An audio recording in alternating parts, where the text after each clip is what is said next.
Assalamualaikum warahmatullahi wabarakatuh.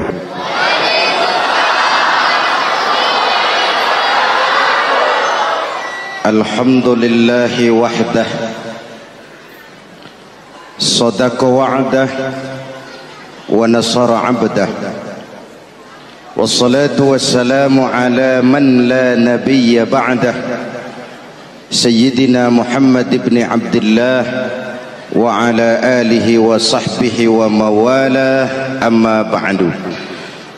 Saudara-saudara kaum muslimin yang saya cintai, perjalanan waktu telah mengantarkan kita memasuki Ramadan.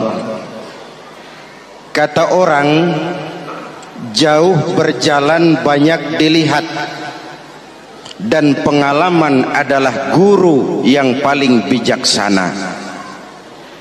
Kalau ibadah Ramadan kita berhasil, maka kita yang malam ini pasti bukan kita sebulan yang lalu. Kita yang malam ini adalah kita yang telah ditempa, digojlok, digembleng oleh kawah candra di mukanya Ramadan.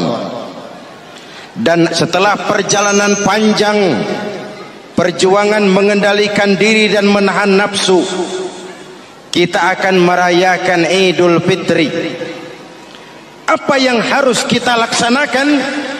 Malam ini saya ingin sampaikan ayat 186 surah Al-Baqarah, di mana Allah menuntun kita.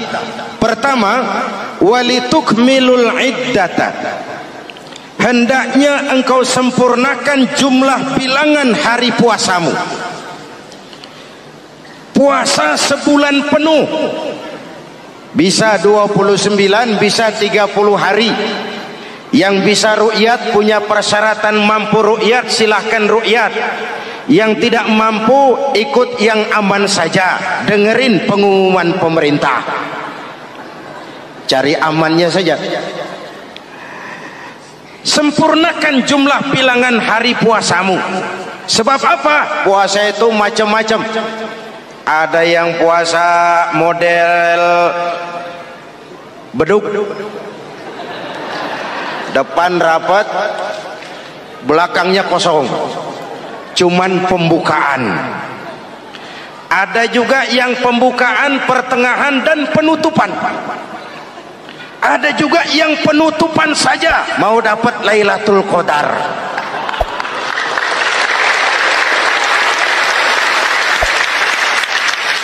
Allah berpesan, walitukmilul iddata, sempurnakan jumlah bilangan hari puasamu. Puasa itu sebulan penuh. Setelah selesai itu, walitukabbirullaha ala ma hadakum, hendaknya engkau agungkan, engkau bertakbir, mengagungkan Allah yang telah memberikan hidayah kepadamu. Tidak ada takbiran sebelum selesai Ramadan. Walitukmilul iddata, itu dulu, sempurnakan jumlah bilangan hari puasamu. Selesai baru walitukabbirullah. Jangan lebaran masih seminggu sudah Allahu Akbar, Allah ngigo. Walitukmilul iddata, sempurnakan dulu jumlah bilangan hari puasamu. Ini adab.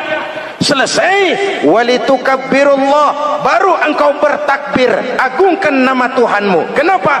Ala ma hadakum, yang telah memberikan petunjuk dan hidayah kepada kita semua.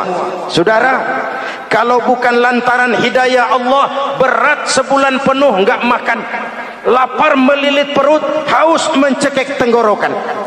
Kalau bukan hidayah, berat melawan nafsu. Kalau bukan hidayah, berat melawan setan. Bagaimana enggak berat? Dia lihat kita, kita enggak lihat dia. Ini kan curang musuh begini. Semata-mata karena hidayah dari Allah. Intan paling mahal, mutiara paling berharga, tidak lain adalah hidayah. Saudara lihat dalam sejarah, kadang-kadang anak Nabi tidak dapat hidayah. tidak terpanggil mengikuti kebenaran. Kan'an anak Nabi Nuh, betul? Kadang-kadang bapak Nabi tidak dapat hidayah. Azar bapaknya Nabi Ibrahim. Ibrahim penegak tauhid, bapaknya produsen berhala. Kadang-kadang istri Nabi tidak mendapat hidayah, kafir, istrinya Nabi Lut. Kadang-kadang paman Nabi tidak dapat hidayah, ingkar, Abu Jahal, Abu Lahab, paman Nabi kita. Anak Nabi, bapak Nabi, istri Nabi, paman Nabi, hidayah tidak datang, mereka tidak terpanggil mengikuti kebenaran. Alhamdulillah, kita yang ponakan Nabi aja bukan,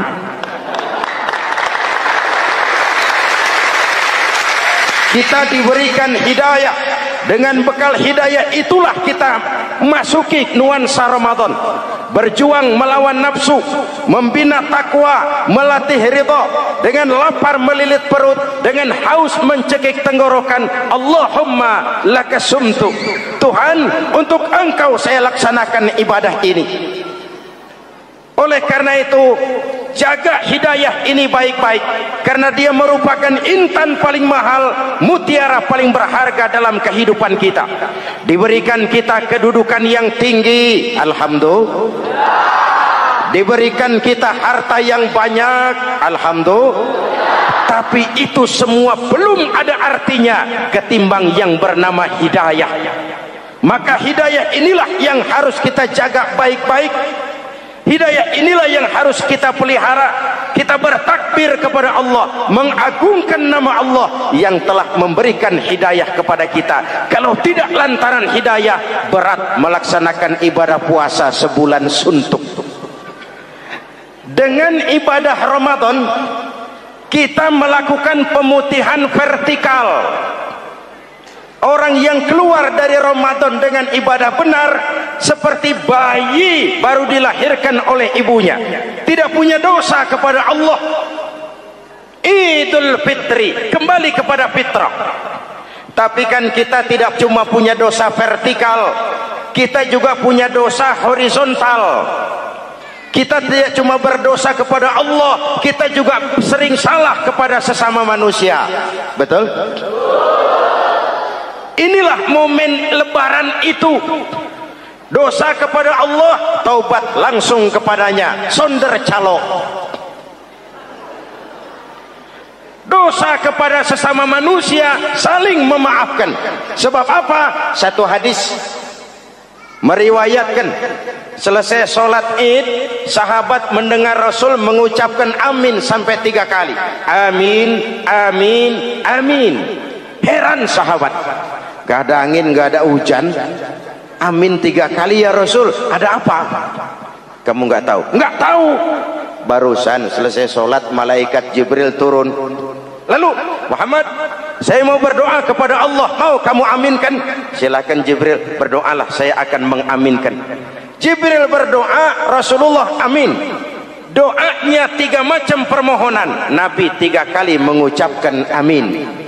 Kalau malaikat Jibril yang doa, Nabi yang mengaminkan.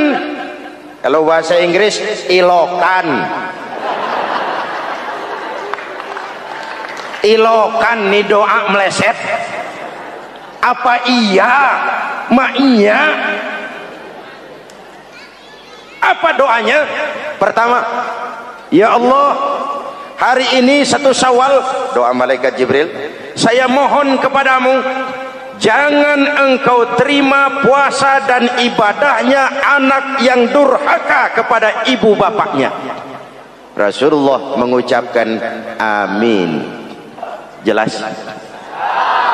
Belum tentu memang setiap kita orang tua, tapi pasti setiap kita anak. Jikalau anak punya ibu dan bapak, seorang anak yang puasa Ramadan, tarawih malam hari, bayar zakat, tadarus Al-Quran, jikalau sudah durhaka kepada kedua orang tuanya, didoakan oleh malaikat Jibril, diaminkan oleh Nabi, supaya puasa dan ibadahnya tidak diterima. Na'udzu. Maka selesai sholat Idul Fitri, tugas yang paling utama minta ridho ibu dan bapak. Satu. Yang kedua, ya Allah,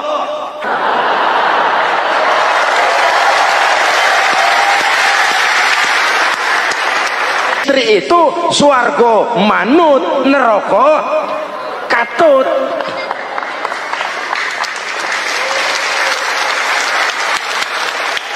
Yang ketiga, ya Allah, hari ini 1 Syawal, saya mohon kepadamu, jangan engkau terima puasa dan ibadahnya muslim yang tidak mau memaafkan sesama saudaranya muslim.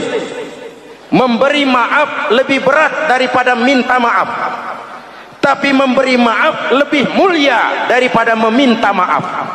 Kalau kita sudah minta maaf, orang tidak mau memaafkan, itu tanggung jawab dia kepada Allah. Orang macam itu yang tidak mau memaafkan sesama saudaranya, didoakan agar puasa dan ibadahnya tidak diterima oleh Allah Subhanahu. Riwayat lain menceritakan, satu hari Nabi lagi kumpul dengan sahabat. Nabi tanya, saudara-saudara, atadruna manil muflis? Tahu nggak kamu siapa orang yang bangkrut, orang yang sial, orang yang celaka? Siapa? Macam-macam jawaban sahabat. Ada yang bilang, al-muflisu fina man la dirham lahu wala mata'. Menurut pendapat kami, orang yang sial, yang bangkrut, yang kagak punya duit. Apalagi mau lebaran kayak begini, bangkrut bener. Kadang-kadang yang habis belanja pulang bukan langsung ke rumahnya, ngeneng-ngeneng di depan tetangganya, manas-manasin orang. Hadirin yang saya hormati, semua diukur dengan kacamata materi. Apa jawab Nabi? Bukan. Orang bangkrut bukan yang nggak punya duit. Orang bangkrut itu orang yang nanti di hari kiamat datang menghadap Allah dengan membawa pahala solat, pahala zakat, pahala puasa, karena di dunia rajin ibadah. Cuman sayang, di sisi lain dia datang bawa dosa karena pernah nyaci maki orang, pernah fitnah orang, pernah makan harta orang dengan cara yang zalim, pernah mengalirkan darah orang dengan cara yang tidak benar. Enak dia setor, Tuhan lapor, ini pahala sholat saya, ini pahala puasa saya, ini pahala zakat saya mau ke surga. Datang orang, ntar dulu Tuhan, sabar. Ini orang memang di dunia rajin puasa, tapi saya pernah dicaci maki, lidahnya kotor, omongannya tajam, hancur hati saya oleh ucapannya. Panggil sini mas. Benar ini orang pernah kamu caci maki, kamu lontarkan kata-kata pedih dan kotor, kasar. Iya, siniin pahala sholatmu, kasihin orang yang kau caci maki, kasihin. Selesai, berangkat lagi, datang lagi orang. Sebentar Tuhan, dia memang di dunia bayar zakat, tapi dia pernah makan harta orang dengan cara yang zalim, makan harta yatim. Jadi pengurus yatimnya lapar, pengurusnya yang pada kenyang.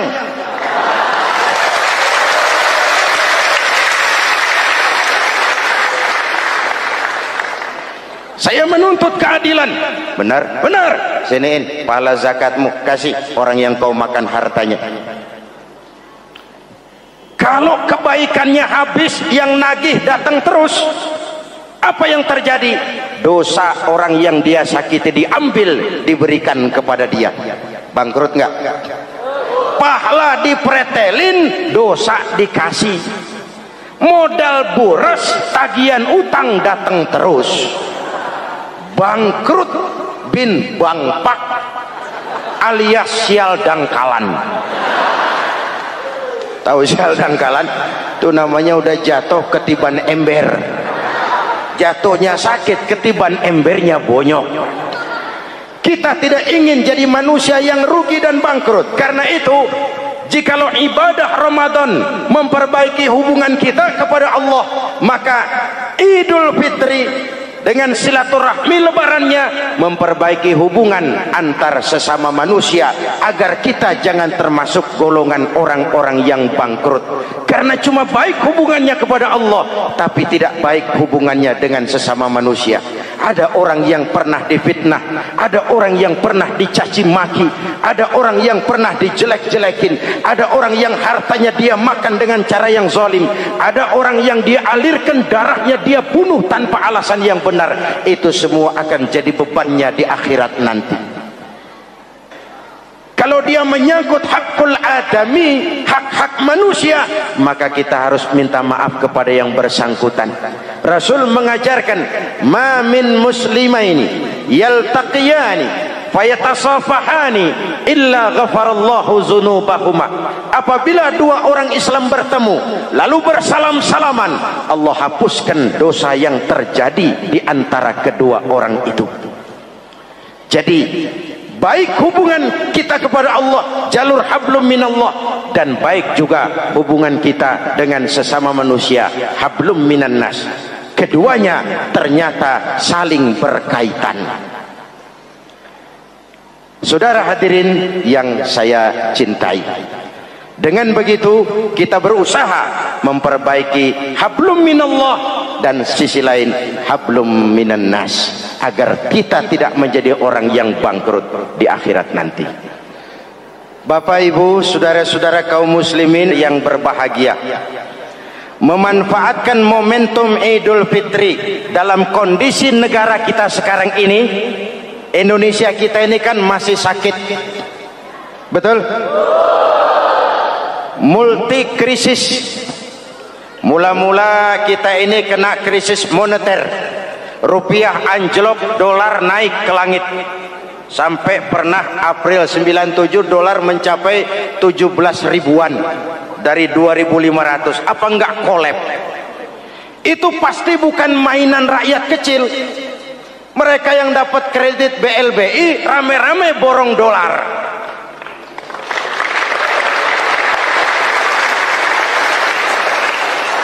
Kita mah bocah kampung boro-boro borong dolar, ngeliat juga tumben.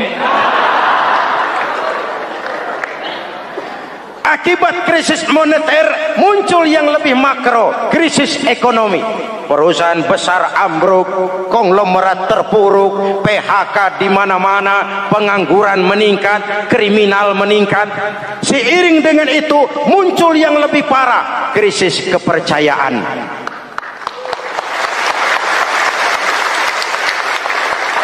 Benih-benih perpecahan bertebaran di mana-mana. Dampaknya masih sangat terasa sampai sekarang ini. Kita lihat sekarang ini, Aceh belum selesai, Papua minta merdeka, Timur cerai. Dalam kondisi seperti inilah momentum Idul Fitri harus jadi lem perekat yang menjaga keutuhan kita. Sampai Rasulullah berpesan, ini 3 pesan utama beliau yang saya sampaikan malam ini. Pertama, silman qata'ak, bersilaturahmilah kau kepada orang yang marah denganmu. Kalau orang baik kita baik lagi, pantas, memang mestinya begitu. Tapi bersilaturahmilah kepada orang yang marah denganmu. Kita harapkan lebaran nih yang silaturahmi jangan cuman kita rakyat di kampung, tapi yang ngaku atau diakui sebagai pemimpin, para elit politik di atas saling bersilaturahmi.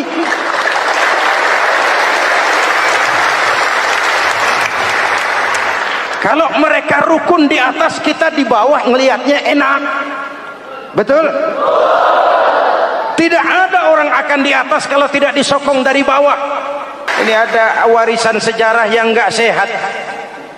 Di zaman Bung Karno, sampai Bung Karno jadi presiden seumur hidup, Bung Karno dikenal sebagai tokoh revolusioner. Enggak sepaham sama Bung Karno, cepat-cepat dianggap ini kontra revolusi. PKI berontak, Bung Karno jatuh, muncul orde baru. Bung Karno disebut orde lama. Yang nggak cocok sama orde baru, wah itu orang orde lama. Lalu reformasi, orde baru lengser, jadi lagi alat yang nggak cocok sama golongannya. Oh, itu orang Orde Baru. Kapan selesai urusan?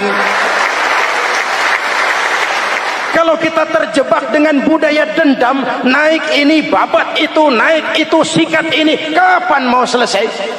Rasulullah lahir di Mekah, perjuangannya dihambat, dicaci maki, dilontari kotoran onta, sahabatnya dibantai, diancam mau dibunuh, hijrah ke Madinah. Setelah di Madinah jadi besar, tentaranya kuat, pengikutnya banyak, pasukannya hebat. Satu saat beliau masuk kembali ke kota Mekah dengan kekuatan full, tentara yang gagah, Quraisy pucar kacir. Ini nih Muhammad yang dulu kita caci maki, yang dulu kita ancam mau kita bunuh, yang kita usir, sekarang dia masuk dengan tentaranya yang hebat. Kalau dia menuntut balas, habis kita sekarang ini. Apa jawab Nabi? Beliau turun dari punggung onta lalu pidato dengan tawadu. Saudara-saudara, al-yauma yaumul marhamah. Ini hari yang penuh kasih sayang. Walaupun dulu kau usir aku dari sini, kau sambiti aku, kau bantai pengikutku, aku datang bukan membalas dendam. Ini hari yang penuh kasih sayang.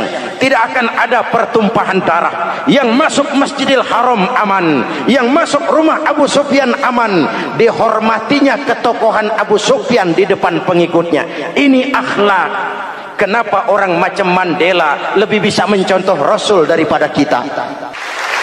Mandela yang 27 tahun mendekam dalam penjara, dia keluar tanpa bawa benih-benih dendam. Dia satukan Afrika Selatan, dia bimbing Afrika Selatan menuju kejayaan dan kemajuan. Kenapa Mandela yang tidak kenal Pancasila bisa lebih mencontoh akhlak Rasul ketimbang kita yang katanya orang-orang pengikut sunnah? Saya khawatir, ya bukan berarti saya tidak setuju, hukum harus tetap ditegakkan. Tapi kalau terus cari kambing hitam, kambing hitam, kambing hitam, kapan kita dewasa? Semua usut, saya khawatir nanti pun satu saat Nabi Adam bakal diusut. Kenapa dia makan buah khuldi? Kita jadi keleleran di Lebak Bulus begini. Kalau enggak kan kita masih di surga aja. Mari kita dewasa, mari introspeksi. Silman kotoak. Mudah-mudahan nanti lebaran kita pengen lihat nih. Kalau yang di atas sudah pada satu, kita yang di bawah enak. Tapi kalau memang pada ribut juga, kita yang di bawah jangan ikut-ikutan. Nonton aja nonton. Giliran rame tepuk tangan. Oh, namanya elit susah ditebak. Nih hari dia berebut beda pendapat, ntar malam dia makan bareng. Kita di bawah udah kedongan ngasah golok. Kan berapa urusan? Sekarang udah nggak zaman jam ngerahin masa.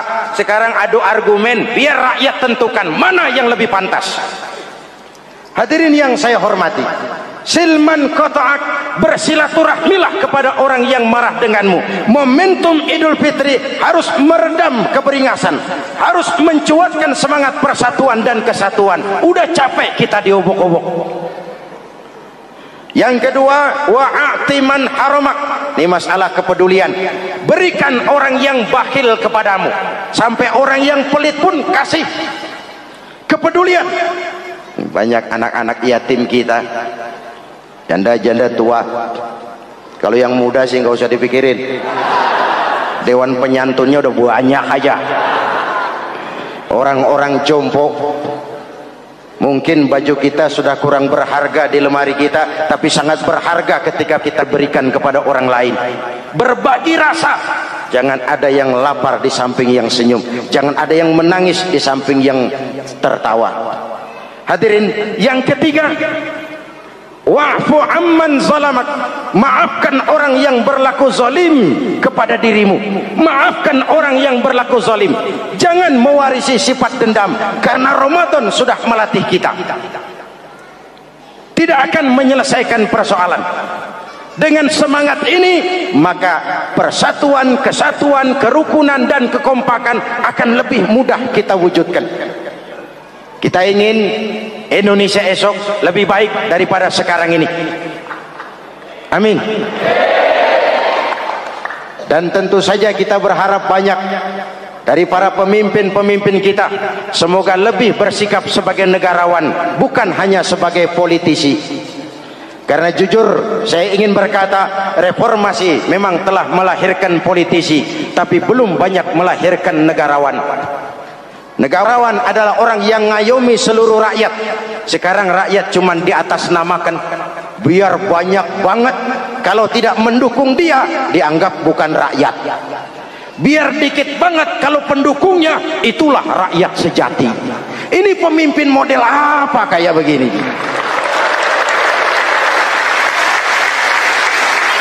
Ini kan mengkamuflase rakyat namanya. Oleh karena itu, mari sama-sama kita baca Fatihah. Kita niat, mudah-mudahan suasana sesudah Ramadan benar-benar kondusif, agar kita bangsa ini bisa keluar dari kesulitan besar yang kita hadapi sekarang ini. Para pemimpin kita semakin kompak dan bersatu, rakyat juga semakin terayomi. Ala hadhihi niyyah wa ila hadratin nabi. Al-Fatihah. Bismillahirrahmanirrahim. Alhamdulillahi rabbil alamin, arrahmanir rahim, maliki yaumiddin. Iyyaka na'budu wa iyyaka nasta'in. Ihdinas siratal mustaqim, siratal ladzina an'amta 'alaihim ghairil maghdubi 'alaihim waladdallin. Amin.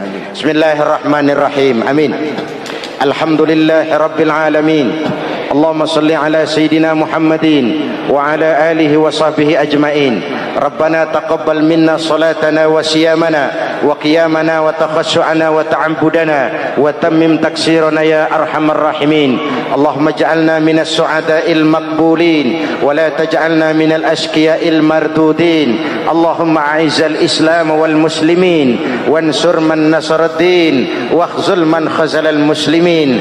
Allahumma afdalu ma qultuhu ana wan nabiyyuna min qabli. La ilaha